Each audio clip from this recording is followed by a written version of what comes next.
നമുക്ക് ഇനി ചോറ് വെക്കണ്ടേ? വെക്കണം. ഇപ്പൊ കുറച്ച് കഴിയുമ്പോൾ വെക്കാം. ഞാൻ പോയി ഇത് വാങ്ങിച്ചു സാധനം വാങ്ങിക്കട്ടാ. എന്താ വാങ്ങിക്കണ്ടേ? അമ്മച്ചി അമ്മച്ചി കാപ്പിയൊക്കെ കുടിച്ച് അങ്ങനെ ഇരിക്കണ? മുടിയൊന്നും ചെയ്യുന്നില്ലേ? മുടിയൊക്കെ ചീവിക്കേ. അങ്ങനെ മുടിയൊക്കെ ചീവി സുന്ദരി കുട്ടിയായിരിക്കണം കേട്ടോ. പെട്ടെന്ന് ചീവിക്കേ. ഞാൻ കടയിൽ പോയിട്ട് ബിസ്ക്കറ്റ് ഒക്കെ വാങ്ങിക്കൊണ്ട് വരട്ടാ. ഒന്ന് ചിരിച്ചേ. ദാരിദ്ര്യോടി ഹരിയില്ലേ? ഞാൻ പോയിട്ടേ. എന്തിന് ഹെൽമെറ്റ് വെക്കണോ? ഉത്തമ ഭാര്യ ഹെൽമെറ്റ് ഒക്കെ തന്നു വിടണം. ഒത്തിരി പണിയുണ്ടല്ലോ.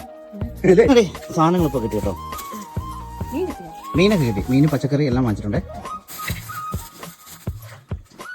അമ്മച്ചി ചോറ് കഴിക്കാട്ടോ. അമ്മച്ചി ഞങ്ങൾക്ക് കുറച്ച് പണിയുണ്ട്. ചോറൊക്കെ കഴിക്കട്ടാ. ഞങ്ങൾ മീനൊക്കെ വാങ്ങി. ഇതെന്തോ മീനാടി? ചാളയാണ്. അപ്പൊ ചാള വാങ്ങിച്ചിട്ടുണ്ട്. അപ്പൊ ചാള വാങ്ങിച്ചിട്ട് മീൻ വാങ്ങി ഞങ്ങൾ കറി വെക്കാനായിട്ട് പോവുക. വറക്കാനുള്ളതും കറി വെക്കാനുള്ള മീനാണ്.